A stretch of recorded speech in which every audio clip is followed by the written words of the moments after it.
Perfect. Okay, I'm gonna call this to order at 9:06. Take a quick attendance here.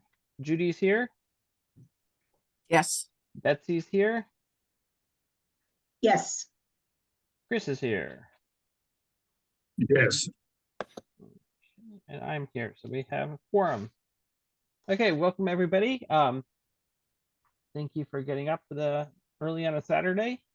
We're gonna get right to the questions so that we could have as much time as possible. Any questions we don't get to, we will send to the candidates and give them the opportunity to answer, and we'll send that out.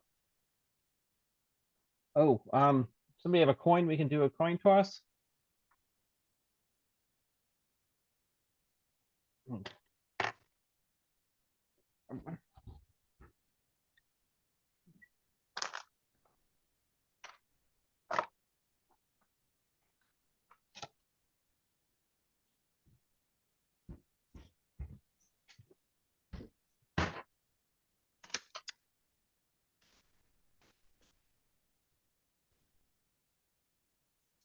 Okay, Scott, heads or tails? Heads. All right. And we have tails. Okay. Okay, so we'll start with Dan. The first question's kind of designed as an opening statement. So question one, both of you have been classroom teachers. What led you to this profession? And you have 2 minutes. Dan? Yes. Sorry, is this the opening statement? Yeah, we're going to start with a question that kind of gives you the opportunity. It's both of you have had both of you have been classroom teachers. What led you to this profession? Oh my goodness, great question. Thank you guys all for having me. Real pleasure to be here.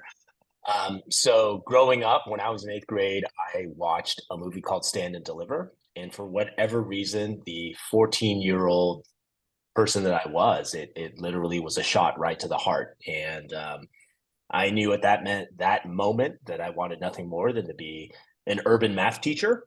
And I kind of spent like the next 30 years of my life avoiding it. So I went to college. I came out, I worked as an investment banker for a little bit.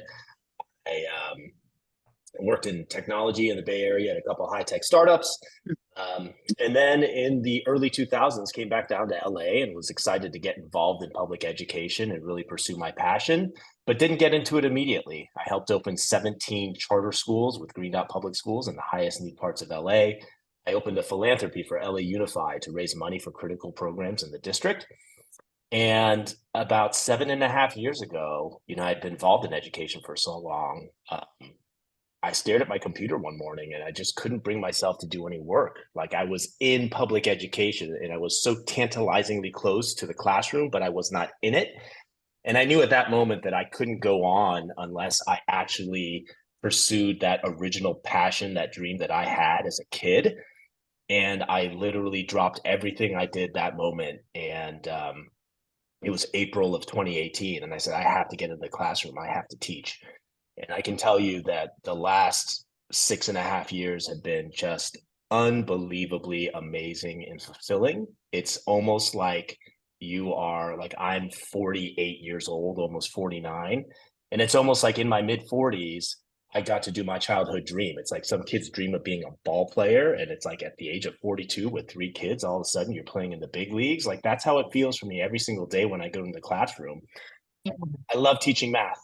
I love algebra. I love pre-algebra. I love the interactions and the relationships that I build with students. And so Thank you. That's why I'm here.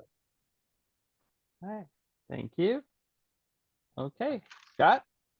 Thank you and good morning, Northeast East Neighborhood Council, Northridge East Neighborhood Council. Thank you so much for inviting me. Well, I always knew I wanted to be a teacher.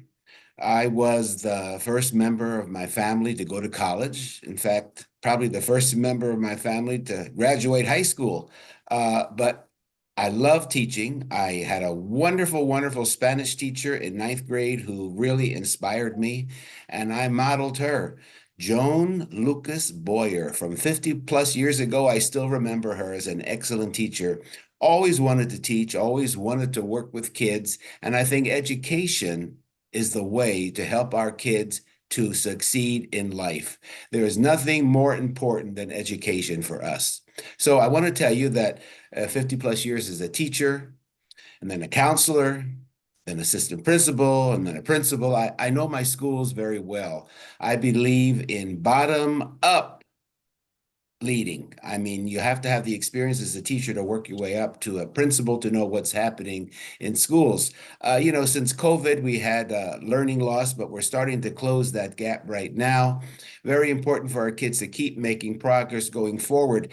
A big supporter of the new pilot for community schools. I'm going to give that community schools a shot to see if we can actually help those 10 schools to show that over testing is not necessary. And the proof is a pilot.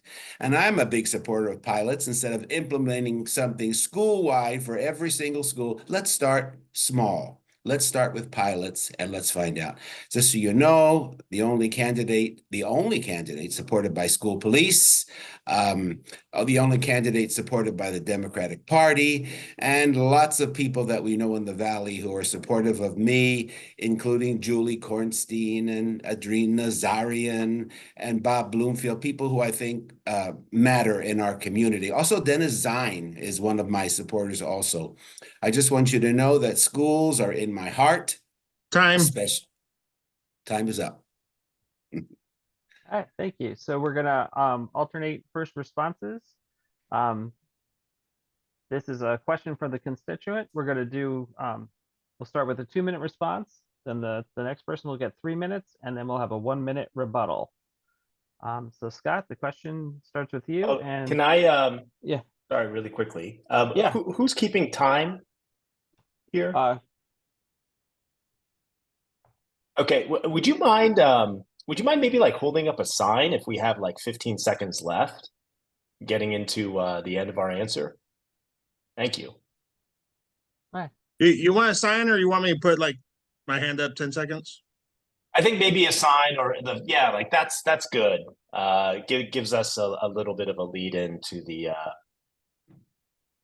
end. Thank you. okay. Do you want a sign or my hands? I would like a sign personally. Okay, how much time? 15 seconds would be great. 15? I can. Yeah. Thank you. Okay. Are you able to see that? Because you have the blur on. It's yeah.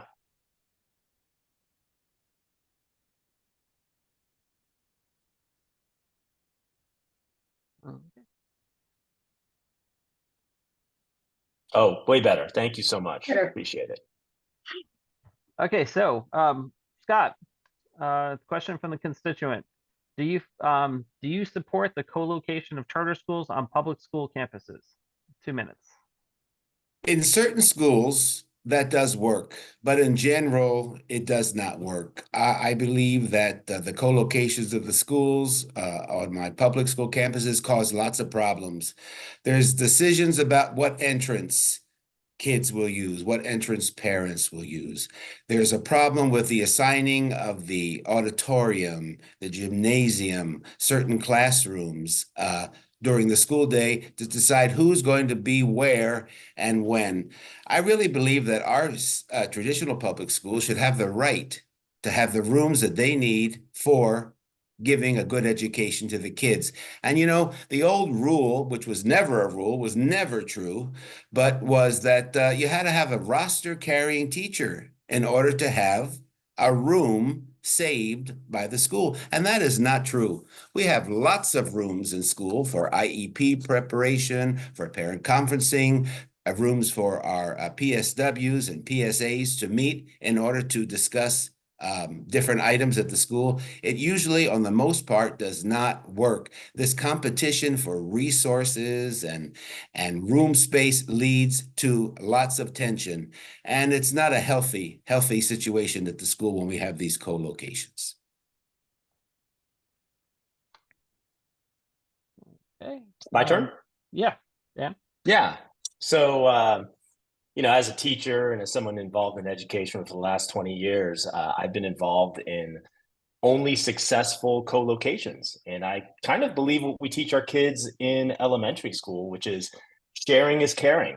And when caring adults who are committed to the education of students, regardless of whether they are traditional public school students, charter public school students, magnet students, pilot students, community school students, etc., then adults work together, they take leadership and ownership, and they find solutions to make things work. That is the history that I bring and the track record that I have in multiple Prop 39 co-locations that have worked wonderfully, where there have been tremendous benefits for both school sites. And that's the kind of leadership that I'll bring to LA Unified. It really is up to the leadership of the district to make these situations work. And I've done it proactively using facilities funds to make these entrances work. I've done it with programming that we do at the school site, where, for instance, a charter high school that I work with would provide reading program for the elementary school they were co-located on. It works because at a school that I was an LA Unified teacher at, 4 different schools shared a single campus, and every student came together and played on the same football team, basketball team, dance team, you name it. And it was a great school community, the Sotomayor campus. Everybody should take a look at what's happening there. So it can work if adults take leadership and they don't divide public school teacher against public school teacher, public school parent against public school parent, and public school student against public school student. LA Unified has 600,000 classroom seats, only 430,000 students. LA is big enough for all of us. It's big enough for every public school student and school and teacher and family. And that's the vision that I really promote for LA Unified. It is big enough. We have the funding, we have the facilities, we have the space. It really just takes fresh, new leadership that isn't trying to divide people and make solutions work. Okay. Scott, 1 minute rebuttal. Sure, sure. LAUSD, we do have limited resources, and my goal is for collaboration and not competition. And one size does not fit all. Now, I'll give you an example of Trinity Elementary School. It's not even in my district, but I know they're having lots of problems with co-location. The fact is that several grades have been moved out of Trinity to other schools because there was not enough room for the kids who belong in that school according to their address. So we need to talk about this a lot. Competition for resources, it's not good, and pushing our LAUSD traditional school kids out of their own school to make room for charters is not fair. Okay, thank you. Okay, so the next is a follow-up to that. This will be a 1 minute response followed by 2 minutes and then a 1 minute rebuttal. So according to the district, charter schools currently owe $3,768 in delinquent over allocation fees. Some of this debt is several years old. How would you force the district to ensure that these debts are paid? Go ahead, Dan. I'm sorry, did you say $3,700? It's $3,003,768. Got it. Yeah, I sorry, is it my turn or is it Scott's turn? Your turn. And the question is, how should the district recoup the money? Yeah. Wonderful. Got it. Yeah, I think in the whether you work in the private sector or you work in schools, generally the district should send an invoice with the charges to each of the charter schools that has an overpayment, and the charter schools should be given a set of terms and a date by which to pay. And I would absolutely support that, and I'm assuming that that is what the school board is currently doing. Okay, Scott, 2 minutes. Yeah, that's not happening at all. At all. They are ignoring the payments. Not all. Some charter schools pay. Others say we will not pay. In fact, I was at a board meeting where one of the charter school operators said, "Oh, no, we are not paying because we don't believe we owe you anything, no matter what you show us." So let's talk about that for a minute. Austin Butner, who was superintendent at our school system, was elected by charter members of the Board of Education. At that time, there was a majority charter. And I begged him to release the amount of money that was owed by charter operators to the district. He refused to do that. He refused and refused and refused. Nobody would back me because there was not a traditional public school majority. But as soon as he left, it happened. We learned what money was owed by charter operators to the district. It was shameful. It was absolutely shameful that people would think that they did not have to pay what they owed. But right now, on a regular monthly basis, we do have that information. There are still some charter operators who have not paid at all. At all. Others have. I have to be honest. Others have, but that's not, we have to play by the same rules. We have to play by the same rules. If you owe money, you pay it back. And that's how I feel. Hey, Dan, do you want to take another minute? Yeah, sure, absolutely. I mean, I would say absolutely. If you receive an invoice from the district, you should pay it back. I will say that the district in general also has a history of fraud and abuse that whether I were a vendor or a charter school operator, I would absolutely scrutinize what the district sends me. As a public school teacher, just 2 years ago, there was attendance fraud that happened right in my own school, where literally about $50,000 of public funds was, fraudulently accounted for. And that extends beyond just my middle school at Madison, right? It's actually happened at several Board District 3 schools in Scott's Board District. I asked for an investigation, and I'm curious what the results of that investigation are, because the district does have a very long history of fraud and abuse, including what is happening with the Prop 28 funds that have been illegally siphoned away from local elementary schools. Time.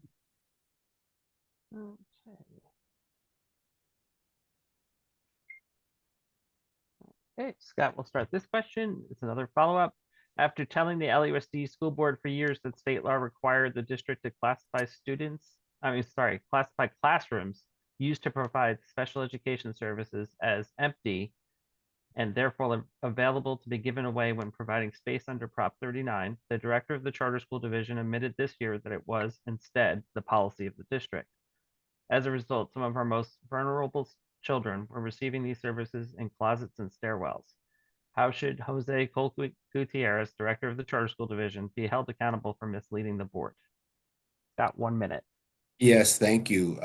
That is an event that I'll never forget at the Board of Education when he announced that, no, it's not true that schools that do not have roster-carrying teachers in their rooms can use those rooms for purposes of IEP sessions and other uses.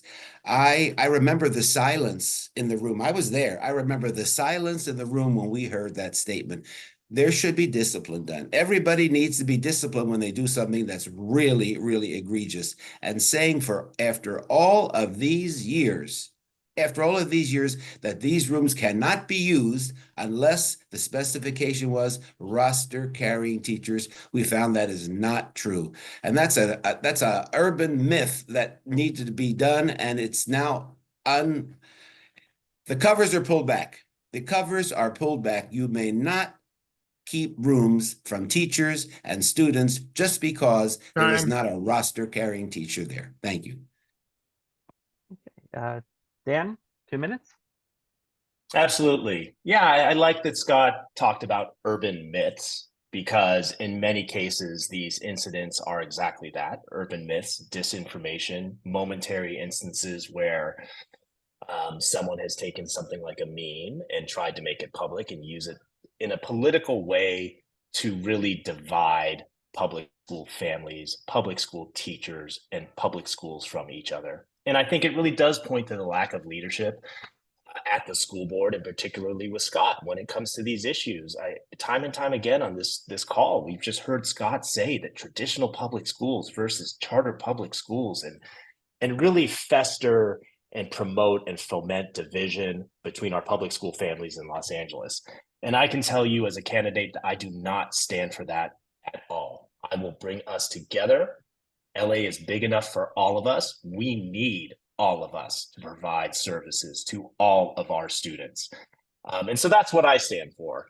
And I would say that the issue of oversight just in general is a great one, because I think also very consistently, Scott has not shown the ability to provide any oversight of the different government, LA Unified departments that you're talking about, whether it's providing oversight and accountability to the charter school department, which you just mentioned, whether it is providing oversight and accountability for the Prop 28 bond funds that have been completely misused by the district, whether it is the investigation that Scott said that he would do into fraudulent attendant practices in his own school, where there's ample evidence, where, again, I asked Scott if he has done any investigation into that yet.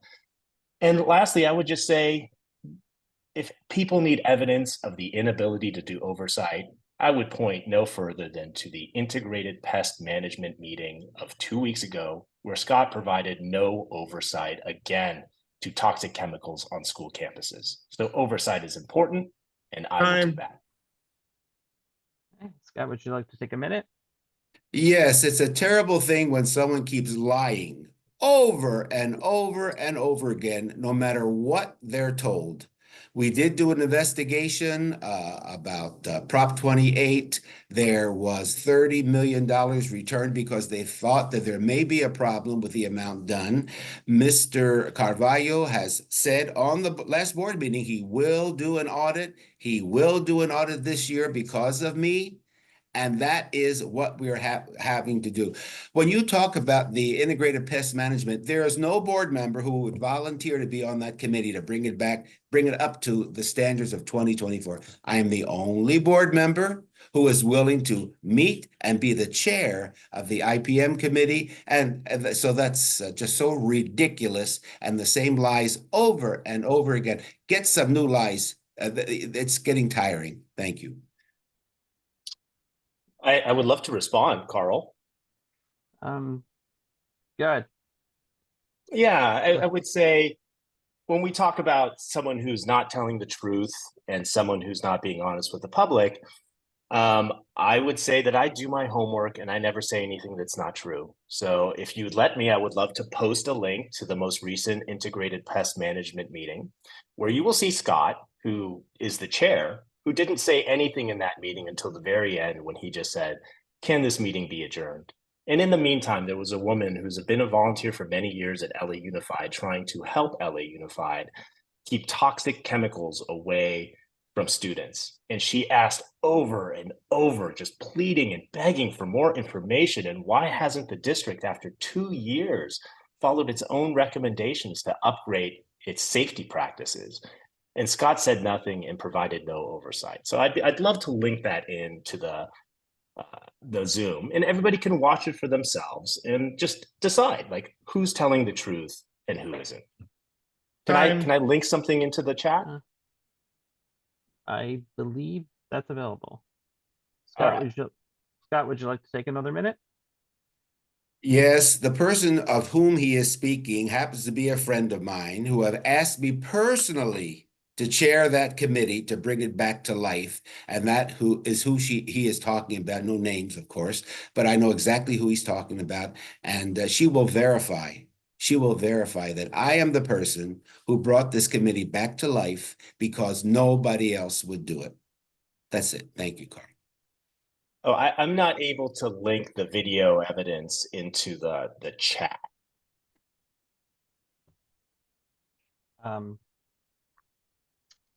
If you want to send that link to me, I will include it in the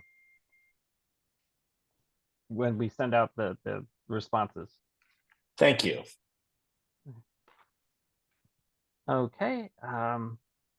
Next question also comes from a constituent. I'm sorry, Carl. Yeah. Who's the question being addressed to first? Okay. The next question will be Dan first, and we're just going to do 2 minutes each. No rebuttal. Okay. So it's a question from the constituent.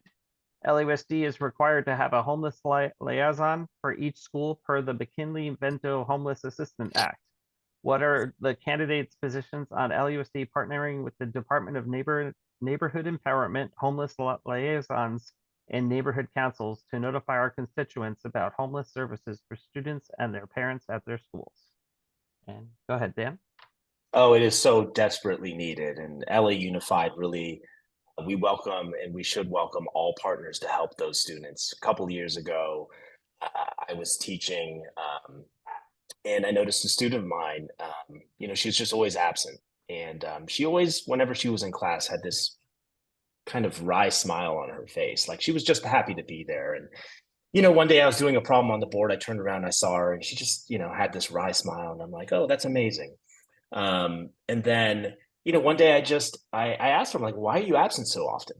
And she told me her situation. She was homeless. And that night I went home and I did everything I could to just put myself in her shoes and figure out like what, if she doesn't have a phone, if she doesn't have access to internet, she doesn't even have light, what can I do? What materials can I give her as a math teacher so she knows that I got her back? I'm thinking about her. And I got everything together. The next day I showed up and she was absent.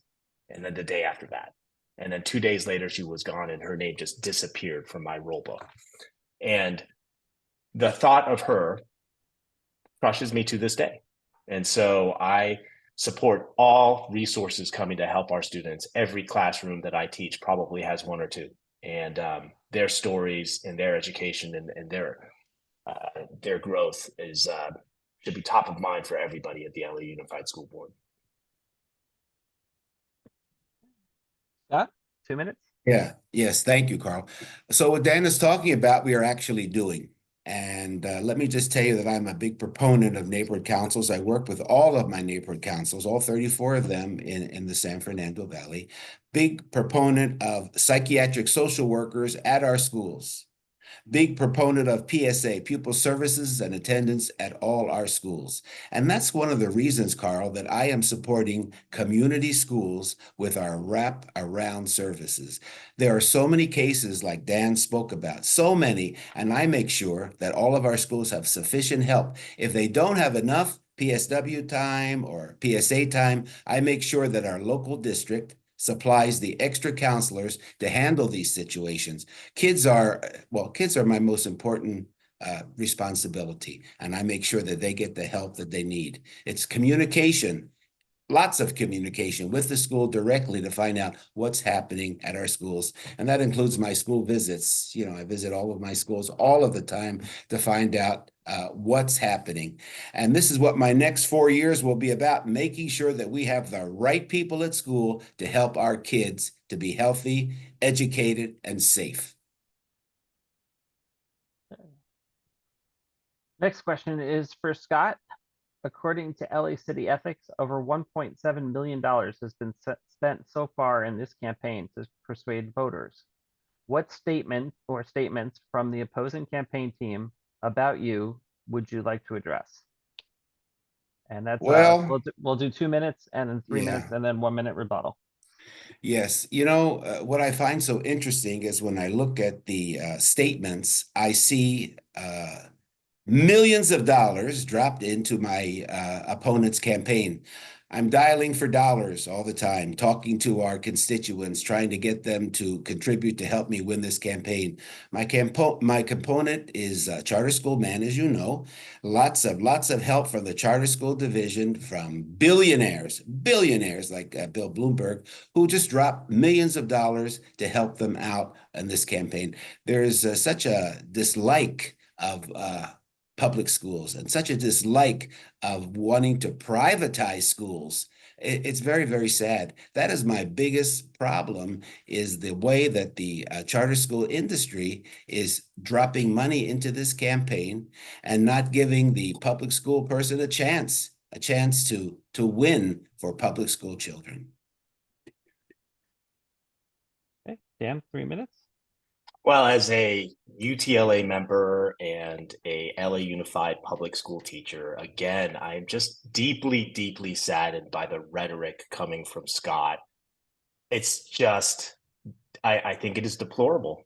We're all public school students. We're all public school teachers. We're all public schools, period. End of story. And LA Unified is big enough for all of us, and we need all of us. And I'm tired of the division. I'm tired of the fake narratives that are being put out there. they're really just serving to incite awful behavior from adults that hurt kids. And it has to stop. And I challenge you, Scott, to stop dividing public school families and public school families, public school teachers from public school teachers, public school schools, and trying to put us in our camps. It's not necessary. LA Unified is big enough, and that's just what I stand for. And, I'll say there are a couple of things that you said that in particular, it seems like you're trying to stoke these divisions. This idea of privatization is fake. It's false. There is no for-profit public school anywhere. These are all charities, right? So the idea there's an industry and there's privatization, it's not real. And it's just being used by a very small group of adults to stoke division in our public school families. And I'm upset by it. And I stand for doing the opposite. Like, I'm going to bring us all together, and I'm going to lead from that place where we're doing our best for every public school family, teacher, staff member in Los Angeles. And I'll just say, Scott might say that, there are people that are, putting money into campaigns, but Scott's benefited from millions and millions and millions of dollars over the course of his last 3 campaigns from special interest groups that are trying to push an agenda as well. And we see what this agenda is. We see it from Scott's words. It is division, right? It is trying to break people apart, and it's trying to pit. It's trying to have students protest other students, families protest other families at our public school campuses. And, if that is what we are all up against, everybody on this call, right? Like, we need to stand against this sorting, this division that's being pushed, and the literal millions of dollars that are going into these fake narratives to divide public school families. Would you like to take a minute?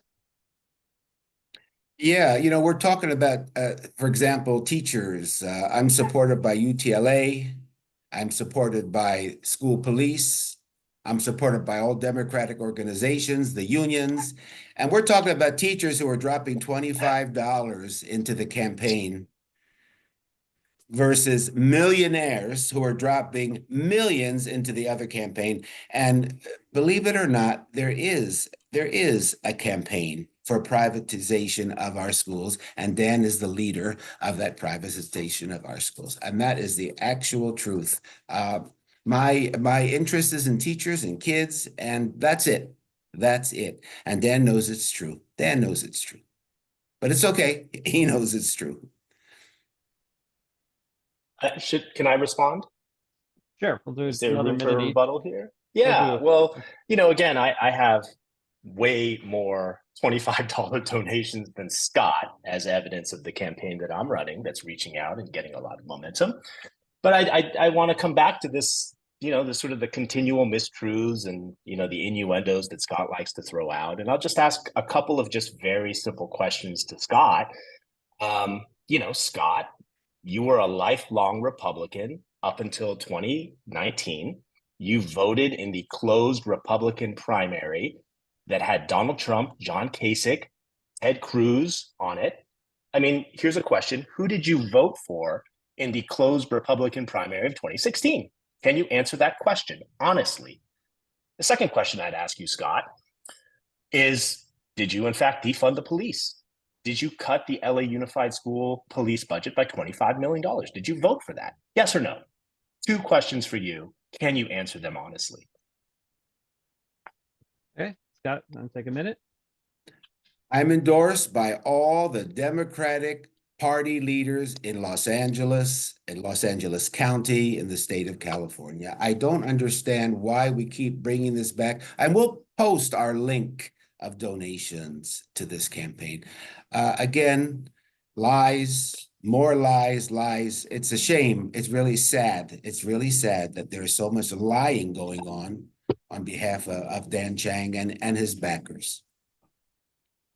I asked 2 very simple questions, Scott. Now, you don't ask me any questions. I'll answer whatever I feel like answering. This is a debate, okay? Well, I think that's clear. I'm also endorsed by your faculty, in case you didn't know that. Your faculty endorsed me. Madison Middle School faculty endorsed me. And that says a lot about you and your performance at your school, just so you know. Just so you know. And that's a true statement. I hope you're going to say that. I hope you're going to say that that is a true statement. I am totally unaware of that. Oh, But you're I guess- aware of it. I You're guess aware. I would ask like, I would just ask maybe a more simple and direct question. Like, did you vote for Donald Trump? The answer is no. Does that make you happy? The answer did you- is no. So The then, answer is you no. voted. So then That's you it. voted for Ted Cruz. You voted for The John answer is Kasich. no. Oh my gosh. Oh my I mean, gosh. who did you vote for in 2016? I mean, I every asked- single one of those candidates that you vote like that you could have voted for in 2016 don't believe a woman should have a right to their own reproductive rights, their own medical freedom. Carl, time. Every single one of those candidates that you could have voted for, that you did vote for in moving on. 2016, Carl, Moving did on. not believe a woman should have control of their own medical decisions. Moving Carl, I'm on. also supported on. by Planned Parenthood. Just so you know, Planned Parenthood has Do endorsed they me know your also. voting record? Because I don't think you have a history of telling the truth to people in these endorsement meetings. Hey, Just thank you, moving gentlemen. on. again, Gentlemen, as you see here, I gentlemen, ask we're very simple questions and you don't respond to them. But that's your prerogative, Scott. Moving on. thank you. We have to move on to the next question, please. Next, we're going to do 2 minutes each, starting with Scott. One of the basic jobs of a school board member is to hire and fire the superintendent. How should a superintendent be evaluated? Our superintendent is evaluated at every single board meeting that we have. I sit next to him and I sit next to him in closed session. I hear what he has to say. I have monthly meetings with him, private meetings with him too, on questions about the budget, about funding like Prop 28, about making sure that our schools, our remodernization of schools is done correctly. He's monitored on a regular basis by all the board members. First of all, by our private meetings with him, and second of all, at our discussions in closed sessions. It's very important that our superintendent be proactive for our kids, making sure that all of our employees have fair wages, our union members have fair prevailing wages, and making sure that the parents of our kids get what they need. Now, I want you to know that one of the first things I did after our budget release was to make sure that all of our parents who are workers at school, classified workers, were restored back to their 4 hours of benefit pay. Many of our parent workers at school who have children in our schools, benefits are the most important part, sometimes even more important, believe it or not, than their actual salary, making sure that their kids and their families are eligible for benefits should they get sick. So one of my goals is to make sure that our parents have benefits, and the superintendent did give $30 million more to our local schools to make sure that we could make them whole again. Many principals unfortunately cut benefits by cutting hours for our parents because there wasn't enough money for our carryover funds. But that was changed. He listened. He did what I asked him to do, and I'm just very proud of him. Yeah, Dan, 2 minutes? I think oversight is one of the most important roles that a school board member should provide. And I think on this school board in general, but I think would say in particularly in Scott's case, is we don't have anybody on the board who has a math and budget background. And it's so critical on so many issues. And let me just bring up a couple. First, Scott mentions Prop 28. $30 million was returned to schools for this school year. But $30 million is owed to the schools for last year, which is where the illegal siphoning off of money happened, where Beaudry took money from our local schools. And it's the ability to know actually, that the superintendent is trying to paper over a mismanagement and fraud and abuse by saying we're going to fix the problem in the future, but we're not going to fix what happened in the past. That's something that's where it's just different between me and Scott. I would demand that $30 million, an additional $30 million is actually returned to school immediately now, because the evidence in the paper trail is clear, it's public, it happened. And just fixing it in the future is not enough. And it's not enough for me, but it's I guess enough for Scott. And he's, like he said, he's very proud of the superintendent for fixing the problem going forward, but not for fixing the problem in the past. And, I think that's evidence of leadership that we just need a little bit better. We deserve better. Our local schools deserve better. $4 million that needs to go back to local BD3 elementary schools now, in addition to what's been done. So I wouldn't be proud of the superintendent for doing that. I would be continuing to hold the superintendent's feet to the fire, because even in the board meeting that Scott's talking about, it was very clear that the superintendent made multiple misstatements. He did sleight of hand. And Scott and his fellow school board members, because they don't have a budget background, because they don't see the shell game that's happening, they don't see where that money's going, and they take it at face value. But I won't do that. I'm on to the superintendent. I'm on to some of these things that are happening in the district. Again, whether it's Prop 28 funding, whether it is the attendance fraud that I've uncovered both in my school at Madison and at several schools within Board District 3, whole host of issues. You need, I think the board needs a math teacher, someone who really loves the numbers and will dig in and really just gets real joy from that. It's a critical part of the oversight function. And I think especially in relation to the superintendent, it's a skill that I bring that, again, makes me happy to do. And I'd love to do it for Board District 3 and all of LA Unified. I apologize. I skipped the question, so I kind of got the order mixed up, but we'll fix that. So the next one's a question from a constituent. Given the rhetoric around cutting wasteful spending, please provide one specific part of the budget where you believe waste exists, and how would you make cuts that would not affect the classroom? There'd be 2 minutes, and then 3 minutes, and then a 1 minute rebuttal. I'm sorry to cut in, Carl. Did Yeah. you want to give Scott a rebuttal on that last question? No, that one was supposed to be 2 minutes each. Oh, I'm sorry. I gave Dan 3 minutes. All right, Scott, did you want to? Yeah, real quick. I'm really glad that Dan is a math person, and I'm really glad he understands the budget very much. But as the board member of Board District 3, it's more than knowing the budget and being a good math teacher. It's making sure that you visit every single one of your schools and understand the problems that each school has. And that's what you develop after years and years of being a teacher and a counselor and assistant principal. That's the most important thing. We have a gigantic budget team at Beaudry. They have to be monitored, absolutely so. But my touting will be working with kids at schools and making their lives better and their parents' lives better to our local district, Board District 3 schools. So that's my main goal. That is my main goal, engaging the budget department of the district and making sure we take care of our kids. That's the most important thing for me. Hey, Dan, did you need me to repeat the question? Yes, Okay. Please. Thank you.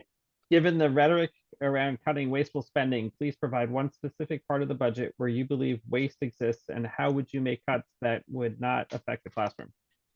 Yeah, I thank you for that. So I have scrutinized the district budget, and I think I can find $120 million of cuts immediately that will not hit any local school, that will literally be $120 million that we can get back to our schools. I did this analysis before I even figured out what was happening with Prop 28. And I would just say hat tip to all the parents out there. So Prop 28, this fraud that was perpetrated by the central office of LA Unified, it was discovered by parents, some of whom may even be on this call today. And through their digging and the math that they did, they uncovered what happened with Prop 28. And so kudos to them. I just think I'm doing my small part, giving life to it, and continuing to follow up on it. But $30 million from Prop 28 absolutely needs to go back to the schools. And then I will say again, every single LA Unified budget, there are 6 big categories, 5 or 6 big categories in the budget. Every single one of them has their own program and administration overhead line. This is separate from the over $400 million of the central office Beaudry budget. This is completely separate. Each of those is wildly out of sync with what our best practice is in in public schools, right? The overhead percentages for each of those programs, again, above and beyond the central office Beaudry budget, average 6 to 7% of the total budget. There's literally hundreds of $millions. We need to bring those budget line items back into best practice with what happens in public schools and well-run districts throughout the nation. We do that. We have $120 million that we bring back to schools, in addition to the $30 million that is still owed to elementary schools. And thank you to those parents who really have, done the digging and done the math. The math is really important. Time. Hey, Scott, 3 minutes. Sure. Thank you, Carl. I know those parents, Dan. They're very good parents. They're my fact checkers. They report to me all the time about what's happening in the district, what's happening with Prop 28, and I do work with them also. So I thank you for mentioning them. And I am endorsed by parents supporting teachers. I know who we're talking about. Again, local control, the most important factor for me to make sure our schools are successful. One of the things I've noticed when looking at the board meeting budget books is the number of unfilled positions at Beaudry. And there are some positions I don't think that we have filled for years and remain open. And one of my goals would be to close those positions and put the money back into the budget to go to the schools. There are lots of unfilled positions all over the district. That's a really important thing for me to make sure that these are closed and the money comes back to us. Again, fraud and waste, making sure that they're not over supplying schools with things that they do not need. I watch and see when I visit my schools, I see boxes of textbooks that are still unopened. And I ask them, why are they still here? And they tell me that, well, they don't use those books anymore. And, that has to be taken care of. Those books should never have been purchased. So we need to get a credit for those books and being sent back. And my favorite story, of course, I tell the kids because they ask me lots of times, well, what does a board member do? What do you do? And I explain what I do and going to the board meetings and budgets and everything. But the story that gets them all the time is my chocolate milk story. And the chocolate milk story is we had a superintendent named John Daisy who felt that chocolate milk was evil. And he took chocolate milk out of the schools. And I found that the kids were not drinking milk anymore. They didn't take the white milk. They just didn't drink milk. But I work with food services. I work with our administration, and we brought chocolate milk back to our schools. Kids are drinking milk, much healthier for them to have the calcium in the chocolate milk, very little sugar. But those are kind of some of the stories that I think about how we can improve the district and make sure that kids are healthy at the same time. Dan, 1 minute. Sorry, can you repeat the first part of the question? I was listening to Scott's response and kind of lost track of the original question. Sure. Given the rhetoric, and this is from a constituent, given the rhetoric around cutting wasteful spending, please provide one specific part of the budget where you believe waste exists, and how would you make cuts that would not affect the classroom?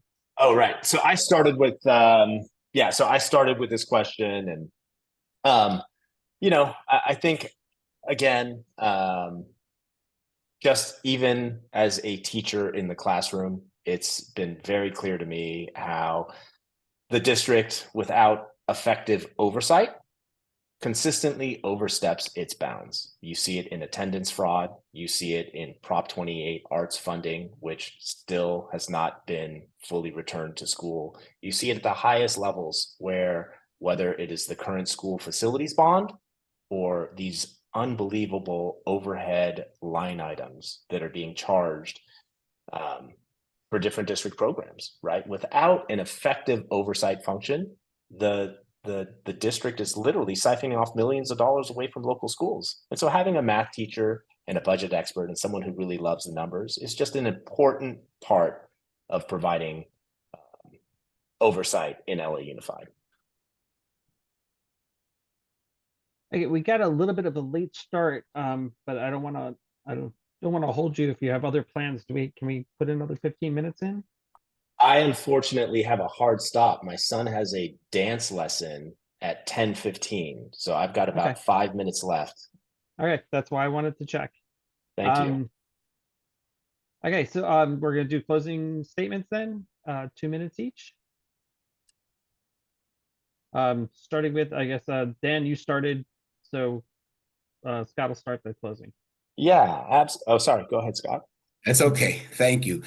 So in closing, just so you know, I am endorsed by the Democratic Party, by Bob Blumenfield, by Dennis Zine, by Julie Kornstein, who is a beloved school board member in the Valley, by Adrienne Nazarian, and thousands of teachers and administrators and library aides and school police who work with me, who have worked with me as a assistant principal, a principal, a board member, and now vice president of the board.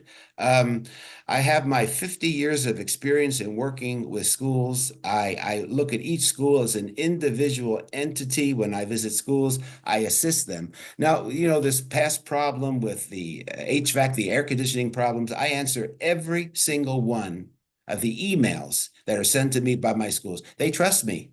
They trust me. I answer them and I make sure that their schools are serviced as soon as practically possible. School safety is my number one goal. I really believe that kids cannot learn to their potential if they feel unsafe. And that's why it's so important that we utilize our campus aides at school, our supervisors, our climate advocates. Everybody helps towards safety at school, and of course, school police.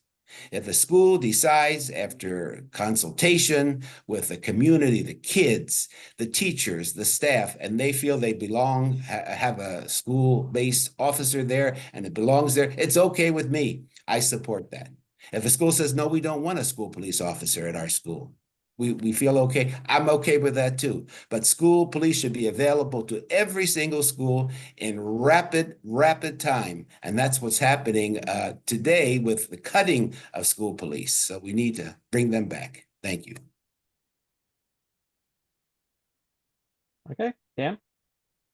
Thank you. So I would say, you know, the deaf Albert Einstein said it best, the most famous mathematician and physicist of our in history.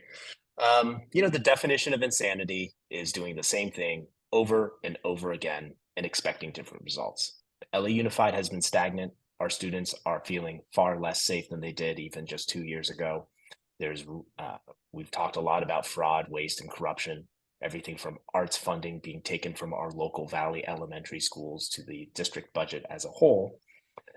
And we've talked about who's being truthful and honest, right? And I think if we want to see change in LA Unified, we need new leadership, someone with the passion, the energy, you know, the background and experience to really dig in and help LA Unified improve and get us back to the public schools we all want to see. Someone who is going to take just a completely different direction as it relates to bringing us together. Someone who wants to bring us together, who knows that LA Unified is big enough for everybody. And I'm not even going to use the labels. You know, there are no labels. We're all public school teachers. We are public school families. We are public schools. And we need a leader who will really bring us together. Someone that is trustworthy, who will call it like it is, who will not answer and evade very, very simple questions about their background, their experience, right?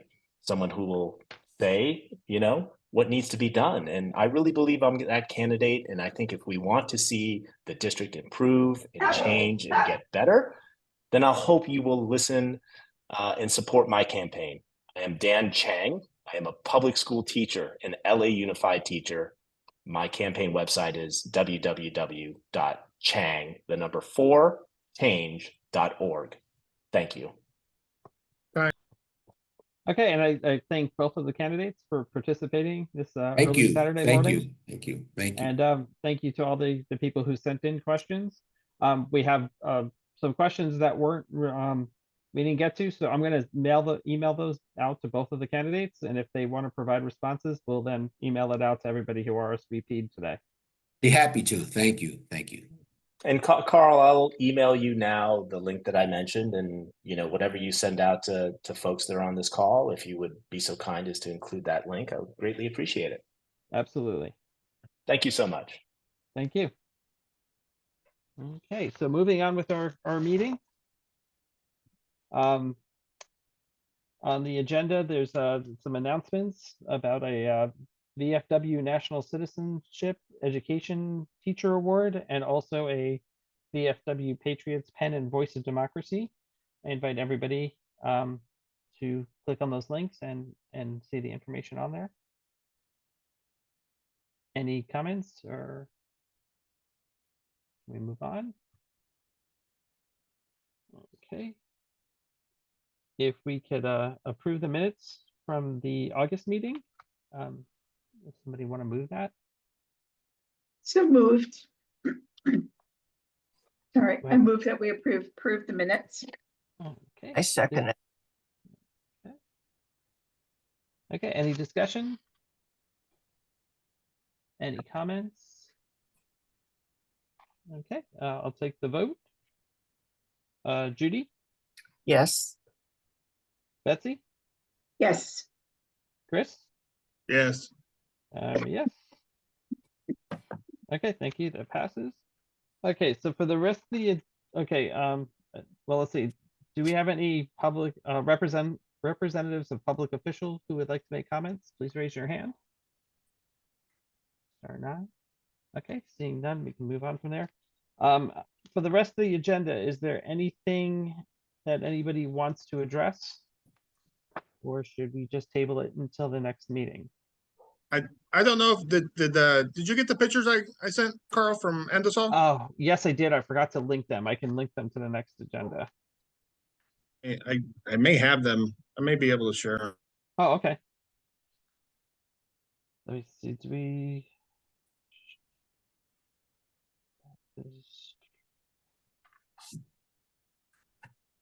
Sorry, my computer going wacky. I had a second go. Let's see if I can find it. I just had them up.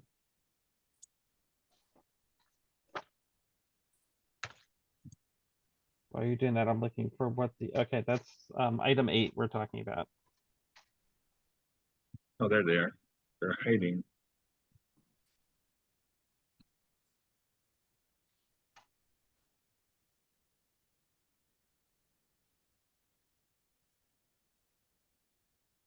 Sorry, my computer wonky.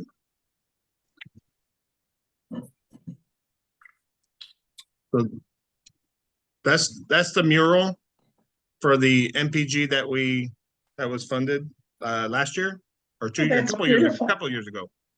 That's right in front of the school on, I believe it's Encino. So it's right next to the office. That's really beautiful.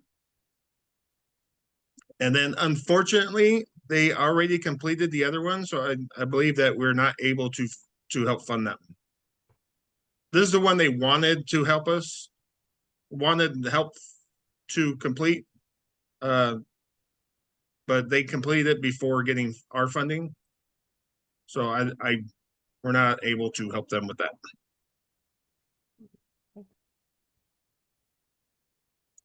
Okay.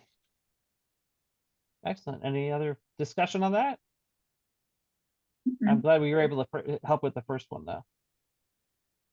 So Chris, I have a question. That the one that they wanted funding for that they just did, that is the one on the outside all the way to the left, correct? It's this one here. I'm sharing my screen if you can see it. It's this one here. And It's inside the school on the library wall, but they've already completed it, and we're not, since it's already complete, we can't back fund, so we're not able to fund that. But that's what it looks like. Okay, question. When you look at say you're going through the main gate and you look at the school, is there still that big blank space to the left when you be walking in, or is that filled up? On the main On building? the outside, on the outside. Okay, this is the outside right here by the office. So this is the office door right here. Correct. This is right next to the office, and then on this side is the main gate for the students to enter. Okay. And through that gate is the library, and that's where this one went. Okay, is there still that big blank space on the outside to the left when you walk in? So on going this way, Yes, maybe. I'm not sure. because when I drove around a while, that was the only wall that was empty of murals. And I assumed that that was what they were, going to do, because I know there's murals all inside of that school. Yeah, they're doing another one, but I think they have funding for it. They're going to put on the cafeteria wall on the inside. It wouldn't be visible by public. Right. But they have murals everywhere. Yes, they do. They look beautiful. I mean, and the course. artist is amazing, and they all blend in together, which is nice. Yeah, it's very nice. Thank you very much for taking care of that, Chris. Okay. And before we move on, did we hear back from Balboa by chance? No. Okay. I will try to get to Balboa. It's the parent. Was it parent led for the greening project? Yeah, it was the Balboa Spirit Club. Spirit Fund. Okay. I will try to do before the next meeting. Thank you very much. Since we didn't hear back at all, right? No. Okay. I'll try to do that. Okay. Any other items anybody wants to address? Yeah, Stephanie? I think it's Glenn. Oh, Glenn? Yeah, it's Glenn. Just on the Balboa Spirits Club, just so there's no misunderstanding, we did fund the NPG. The check was cashed. So it's just the question of getting has the project been completed? Because we were providing partial funding. What's the status of the project? Has it been completed? And we have not received a project completion report yet. Thank you. But then that's the form that's available from the city clerk's office on their website. Thanks.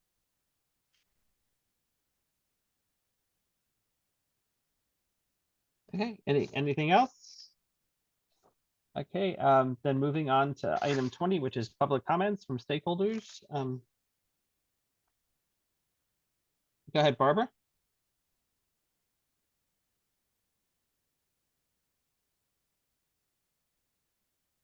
She's on mute.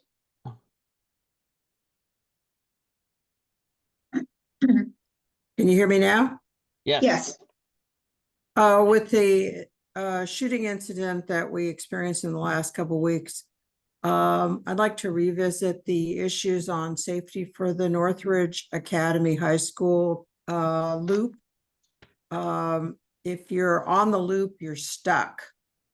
And there was 2 exits that were to the CSUN campus. In past years, they've been available for exiting on an informal basis. And I'd like to revisit that as something that we should look at for safety. And also there's a block that's available that was supposed to be made available for the parents for drop off by the tennis courts. Use of that obviates the issue of being stuck on the loop. I guess because I've been there and been stuck on campus during a live shooter incidents, it's near and dear to my heart, even though my kids and my grandchild, the oldest one is a graduate of that school, but it's still a safety issue. Okay, I will add that onto our agenda. Thank you. And Carl, before we move on since we're talking about Northridge Academy, the surrounding neighborhood streets, I've noticed heavy traffic because they're trying to make a left, I believe, off Superior. So cars are going down White Oak to Superior to Zelza through the neighborhoods, and it gets a little rough and a little fast in there. So maybe we can address that at a future meeting. It's become a real problem Yeah, Excuse me. they're trying to make a loop so they can drop their kids off on the school side. And just to Right, make it's this become a official, problem on White I'll- Oak where they're not stopping at hold on the 1 second, stop Betsy. sign. I'm Betsy, sorry? hold on 1 second, just to make it official, we're discussing item 12. Okay, so Yeah. it was on the agenda. Yeah, this, school safety, student safety. Okay, Yes. okay, so we can Okay. actually discuss it. Yes, Okay, actually, we could discuss Barbara's item 2 if we have further information, because it Yeah, would fall under because they go school together. safety. Yeah, Yeah. But yes, White Oak is a problem. We had someone from LAPD here ticketing cars because they're not stopping at the stop signs. They're just plowing through. But the traffic on White Oak has gotten incredibly heavy and it's not safe. So, because it's a narrow street. And so, Chris, you're right about people coming up through the back way to drop students off. So I think that in future meetings, maybe that could be a little bit more comprehensively addressed.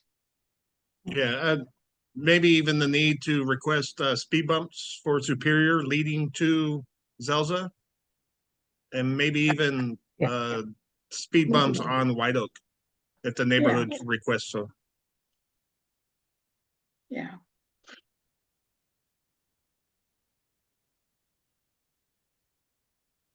May I ask if Barbara can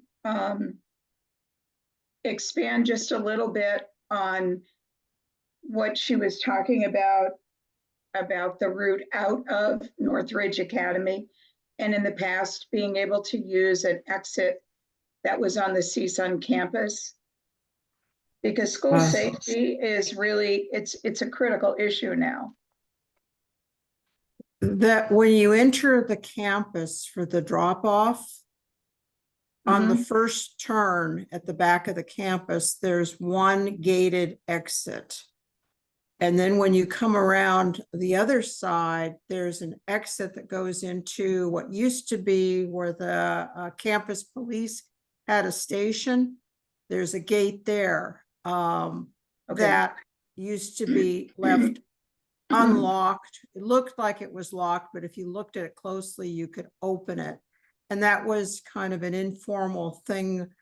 Gosh, this has got to be what, 7 years ago, that we were able to get enacted informally with the CSUN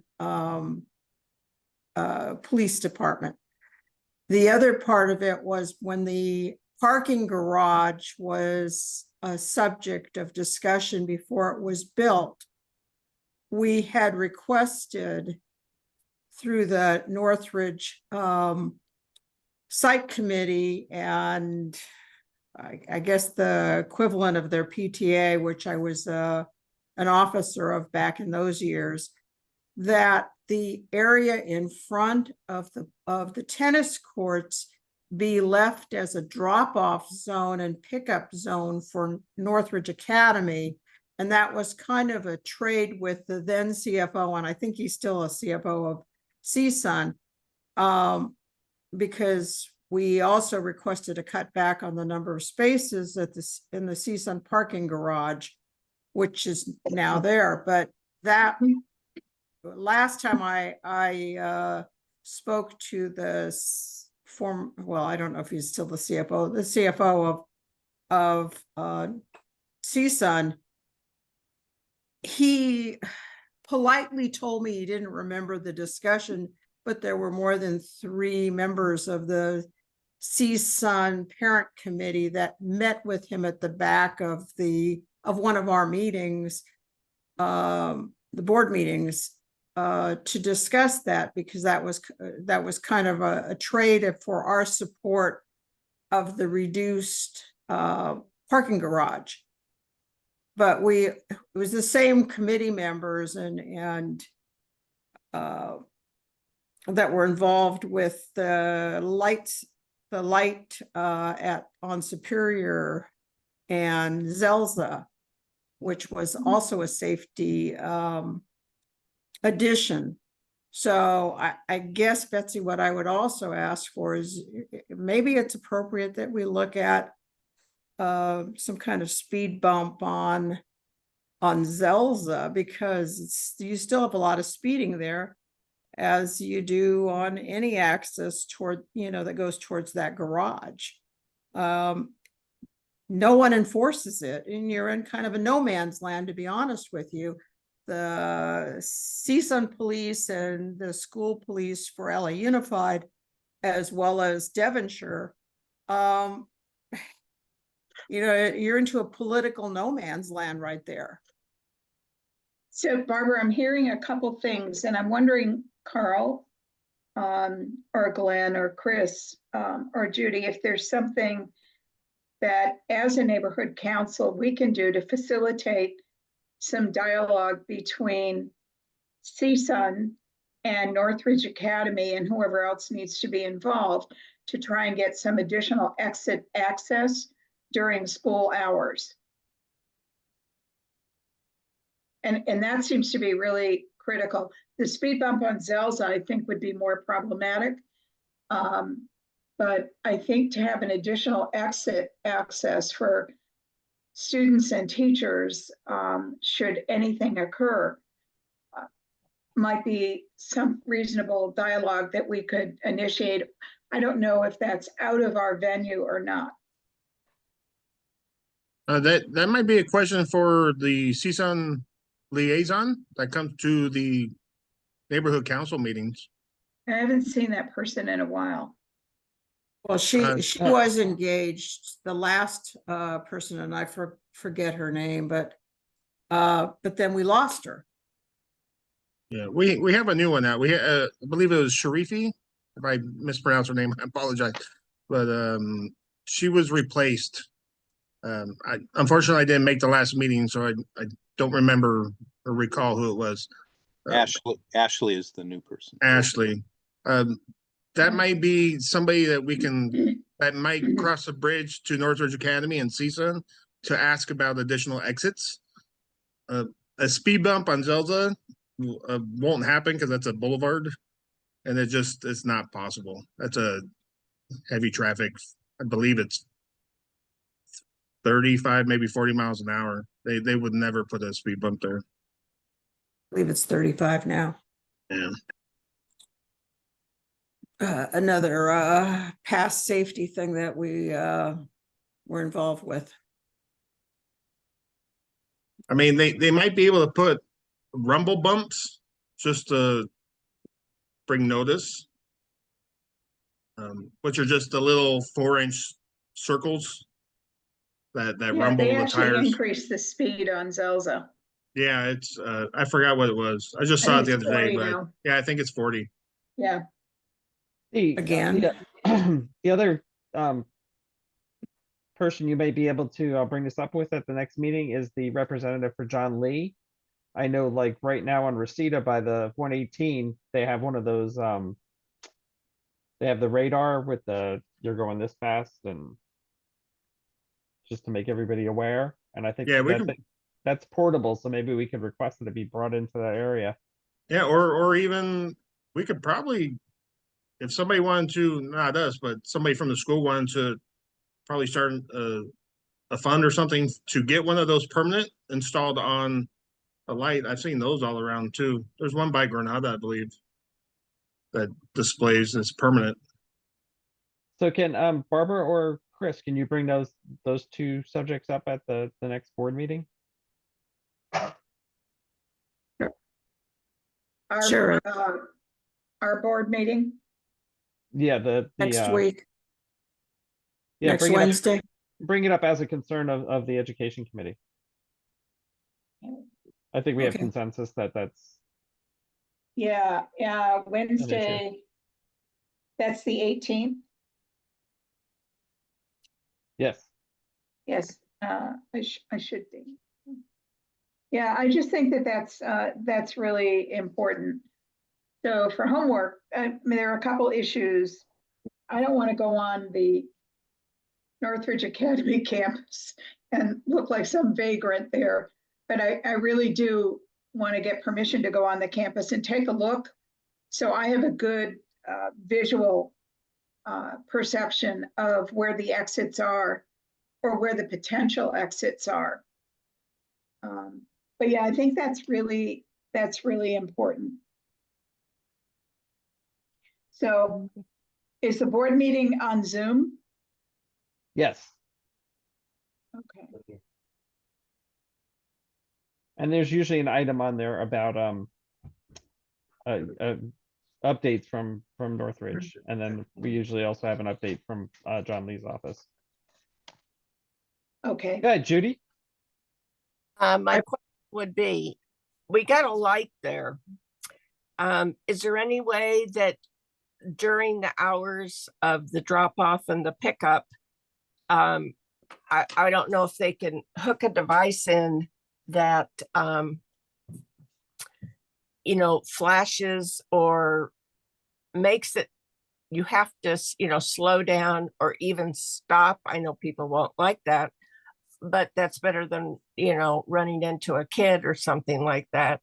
And then I think that, you know, the pickup by the tennis courts, not allowing people to permanently stop there, but maybe that could be an additional drop off for pickup, might make it a little less congested, because there's just way too much stuff put in that area to begin with.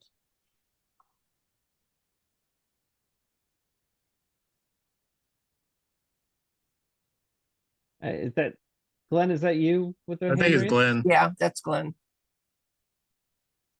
Yeah, I would ask if you could just put into words, maybe a sentence each. Even though it's not a motion from the committee, that's fine. And then I'll figure out where to put it in, either for CD12 or for CSUN, maybe one of each. I may modify the wording, but I'd appreciate, since I'm didn't write it down, if you could just get that and send it to me by tonight, please, Okay. Okay. for both the CSUN Northridge Academy access question and then the Zelza Avenue request, which would go to this, you know, it'd be the city, but CD12 is the one who would. Oh, by the way, they probably won't be there. I'll still put it on the agenda. Okay, just give me some wording. I'll probably modify it just so we don't forget about it. And also, we can't discuss anything unless it's on the agenda. We can, you know, you can ask during questions, but you can't have a conversation. So I'd rather have it on the agenda. So Betsy, do you want to do that? I I will. Yeah. and I then I'll will. and I I'll have a do it couple with, things to. trying to slow it, you know, down by a light or I will the definitely rumble address bump that. or something. Okay. I Yeah, will address Betsy- the Northridge Academy issue for sure, and I will. I have a couple things to take care of today, and then I'll just swing through Northridge Academy. And anybody have bail money just in case? But I'll go through Northridge Academy because I really want to see visually what the exits are in order to formulate the question. Well, Betsy, you can also just make this one very general and just have that information for the meeting. But if you could just get something general to Glenn, he can get it on the agenda because he's got to Yeah, get I it by will. Sunday. I Then will. we can always work with it. Yeah. Right. And I'm actually trying to get it done by the end of tonight or first thing in the Yes. morning. So Okay. I would, Yes. if I could put it on, that would be good. And Okay, I have a general sense of the concern, and I traveled the road around the Northridge Academy several times. So, but I don't know the current situation, and I certainly don't know what the options are for CSUN to help. So, And then Zelza, who's going to write that up? All right. There's also one about, you know, access in front of the tennis courts during, they can probably put up a sign that says during certain hours, there's no parking. You know, Yeah, I think they have traffic signage that says loading and unloading only between this hour and this hour. So I believe that it is possible. Okay, so who's going to write up that statement? I'll do that about the Okay. loading and unloading, and Okay. also explore the possibility that we put in, like, say, a rumble bump. But like I said, we can just work on, you know, we'll put it in and then we'll work on it at the, Perfect. So at least they could discuss it. yes. Okay. We have a question from the attendees. Okay, did you unmute her? Okay, go ahead. Julie? Yes, hi. I stayed on for your meeting. I turned on when Scott was debating. But what I wanted to do is thank you very much for everything that you were doing. Certainly having the debate and also discussing the issues of safety around Northridge Academy. I was the board member that put together the plan for Northridge Academy and CSUN, and it was a massive underdoing. I'm thrilled that we were able to do it. Unplugged. Working yesterday. Am I on mute? No, you're good. Oh, okay, I'm sorry. I That's didn't hear good. what you said. Yeah. I Almost. was just going to suggest, not only with the city of Los Angeles and in terms of the local city council person, but you might also contact Scott's office, because there may be some joint efforts between the city and LA Unified to help correct the problem. Obviously, when I first envisioned the school being there on Zelza and all of there was a great deal of planning, but no one could see into the future in terms of traffic and et cetera, and how well attended the school is. So again, let me thank you for all of your efforts. I appreciate it. Thank you. Thank you for participating this morning. Okay, is there anything else we need to discuss? When's our next meeting, Betsy? October 12th. Okay. Thank you, everybody, for your help in putting together today's event. I think it went well. I'm sure Glenn's going to get me the link for the recording, and then I'll get that out to everybody. Okay, one question. Yeah. On the 11th, Yom Kippur begins at sundown. Okay. On the 12th. Yeah, and the 12th is Yom Kippur Yeah. as well. Yeah. So Yeah. do we want to do it the next weekend, or do we want to skip October?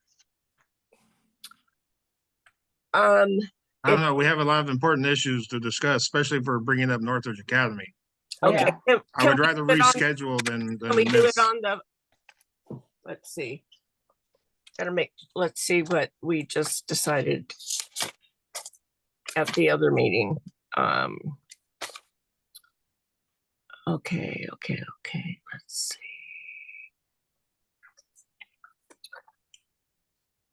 Ooh, that's a tough one.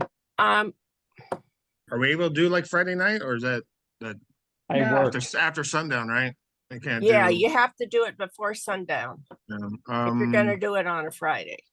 So it'd have to Yeah. be, Like say at 4.